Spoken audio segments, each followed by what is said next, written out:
ലാലേട്ടൻ big boss വീടിനകത്ത് ഗബ്രിയും ജാസ്മിനും ഒരുമിച്ചുള്ള കുറച്ച് വീഡിയോകൾ പ്ലേ ചെയ്ത് കാണിച്ചിരുന്നു.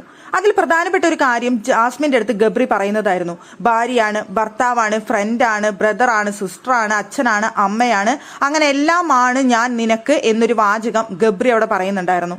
ആ ഒരു വാചകം വെച്ചിട്ട് വീട്ടുകാരോട് ലാലേട്ടൻ ചോദിച്ചു, നിങ്ങൾക്ക് എന്താണ് തോന്നുന്നത് ഇവരുടെ റിലേഷൻഷിപ്പിനെ കുറിച്ച്, ഇവർ തമ്മിൽ എന്താണ്, എങ്ങനെയാണ് എന്ന് തോന്നുന്നത് എന്ന് ലാലേട്ടൻ ഓരോരുത്തരുടെ അടുത്ത് ചോദിക്കുന്നുണ്ടായിരുന്നു. അതിൽ നമ്മുടെ ജിൻഡോ പറഞ്ഞ ഒരു പോയിന്റ് വളരെയധികം ശ്രദ്ധേയമാണ്. ജിൻഡോ പറഞ്ഞത്, ഞാനൊരു ഡിവോഴ്സ് ചെയ്തൊരു വ്യക്തിയാണ്, എനിക്കിപ്പോൾ ഡിവോഴ്സ് ആണ്, പക്ഷേ ഞാൻ എൻ്റെ ഭാര്യയോട് മുൻപ് എന്താണോ പറഞ്ഞിരുന്നത്, ഒരു ഭാര്യയുടെ അടുത്ത് നമ്മൾ എന്താണോ പറയുന്നത് അതുപോലെയാണ് എനിക്ക് ആ വീഡിയോ കണ്ട സമയത്ത് ഗബ്രി പറയുന്നത് കേട്ടപ്പോൾ തോന്നിയത് എന്നവിടെ ജിൻഡോ പറയുന്നുണ്ടായിരുന്നു. തീർച്ചയായും പ്രേക്ഷകരും പറയാൻ ആഗ്രഹിച്ചൊരു കാര്യം തന്നെയാണ്. അങ്ങനെ ഒരു വാചകം ഒരാൾ പറയുന്ന സമയത്ത് ഒരു ഫ്രണ്ടിനെ ഒരിക്കലും അങ്ങനെ ഒരു വാചകം പറയാനായിട്ട് സാധിക്കില്ല. ഒരു ബെസ്റ്റ് ഫ്രണ്ട്സിന്റെ ഇടയിൽ സംസാരിക്കുന്ന ഒരു വാചകമല്ലത്.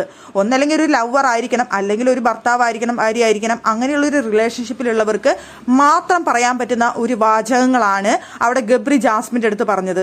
തീർച്ചയായും ജിൻഡോ അവിടെ പറഞ്ഞത് വളരെ കറക്റ്റ് പോയിന്റ് ആണ് എന്ന് എനിക്ക് തോന്നി. എൻ്റെ ഭാര്യയുടെ അടുത്ത് ഞാൻ പറയുന്ന കാര്യങ്ങളാണ് ഇവിടെ ഗബ്രി പറഞ്ഞത് എന്നാണ് ജിൻഡോ അവിടെ ലാലേട്ടന്റെ മുന്നിൽ വെച്ച് എടുത്തു പറഞ്ഞത്. ലാലേട്ടൻ അത് ശരിവെക്കുകയും ചെയ്തു. അത് ഗബ്രിയുടെ ആ ഒരു വാചകം ബിഗ് ബോസ് വീടിനുള്ളിൽ വലിയൊരു ഇമ്പാക്ട് തന്നെയാണ് ഉണ്ടാക്കിയിട്ടുള്ളത്. എന്തുകൊണ്ടാണ് ഗബ്രി ഇങ്ങനെയൊക്കെ പറയുന്നത്? ഗബ്രി ജാസ്മിന്റെ ഗെയിമിനെ വഴിതിരിച്ച് വിടുകയാണോ?